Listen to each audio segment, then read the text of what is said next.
Before we get started, it's Veterans Day, and I want to give a sincere thanks to all the veterans out there. But I always tell everybody, you want to thank a veteran, don't tell them, just be someone worth dying for.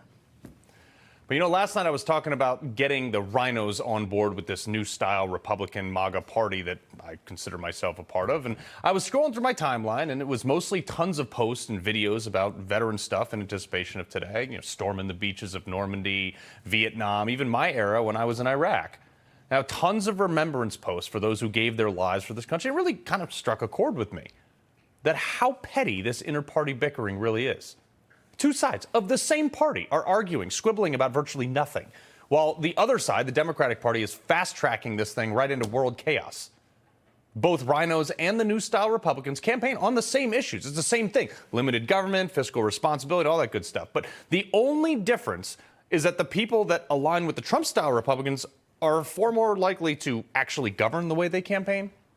It's the RINOs that run on these principles, but when they get elected, they pal around with Democrats and check their conservative principles at the door. It's so frustrating.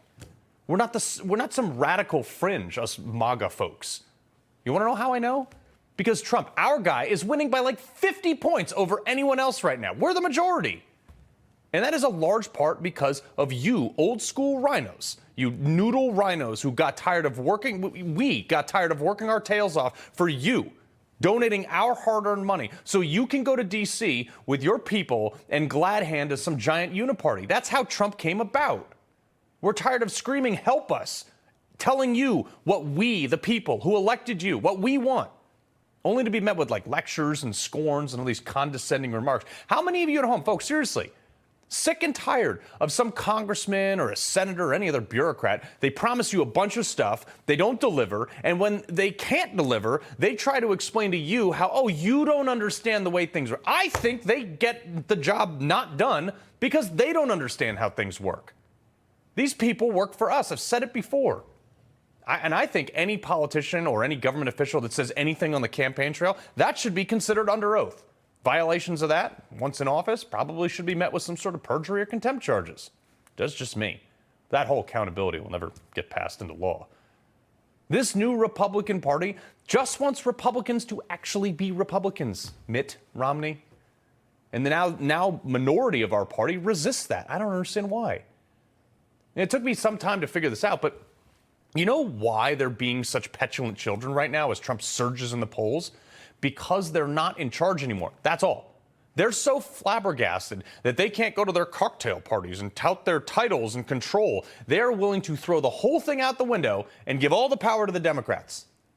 Meanwhile, we're like struggling to pay our mortgages and put gas in our cars and food in our children's mouths because your feelings are hurt, RINOs, because you're not in charge of the party anymore. Because Trump gives you the sads. Like, grow up. You think that's why thousands of people died on the beaches in Normandy so you could cry at some donor party? Yeah, I'm talking to every Republican that gave the middle finger to Trump in the last election. I'm talking to you. Because American service members are getting rocketed at our bases overseas because you Lincoln Project acolytes decided that mean tweets were worse than Iran getting a nuclear weapon. These folks are a cancer. Vivek Ramaswamy last night was right. People all over the world are trying to kill us, and some GOP relics are worried about being offended? Better wake up. Because their temper tantrums got Joe Biden elected. It stopped the red wave in the last midterms and lost the state house in Virginia and a lot of other races, too. MAGA Republicans are different from you RINOs. You know what the difference is? Most of us didn't like Mitt Romney. But we got in line and we voted for him anyway. We even helped out on the campaigns because we cared more about Republican policies than our own ego. RINOs, when their guy wasn't the candidate, they didn't vote. Or worse, some voted Democrat. And that's why we now have 30% inflation since Biden took office. Thanks to you, RINOs. You campaigned against the guy who gave us the best economy in my lifetime. And no, don't lecture me on decorum or how you didn't think he was presidential. He got the job done, didn't he? And yet you loathe him because you can't get over the fact that A, you said he couldn't do it and you were wrong, and B, because you don't have any influence with him. That's what this is about. And because of that pettiness, you stand in the way of our military might, our manufacturing and economic superiority. You RINOs gave us the current house plant that we have for a president right now, and that's destroying everything he touches. Can't even put on a sweater. You stand for nothing. You have no plan. You all criticize Matt Gaetz for not having a plan. His plan was to get a Republican speaker who was actually a Republican, and it worked. What's your plan in 2024? You're going to continue to campaign against Trump. Let's say by some random long shot in the dark, you do get rid of him. What's your plan to get a bunch of people like me on board who are going to be really mad about it? Seriously, I want to know. What are you going to do that's so star-spangled awesome that I should abandon the one guy who I thought did a great job and bend a knee to some guy that you own? I'm not going to hold my breath over that because I'm not going to get an answer. But because one thing I've come to know about these bums is that it's never about the American people. Nope. They think they're better than us. It's about power. And William Wallace summed it up perfectly in Braveheart. You think the people of this country exist to provide you with position. I think your position exists to provide those people with freedom. Yep, he's right. Look, the enemy's at the gate, folks. And we're squabbling over BS. We're not going back to the old guard Republican Party. You're never getting control again. That ship has sailed. And if you don't get over yourselves, the horrors of the world are coming here. And this partisan bickering is going to be the least of our worries.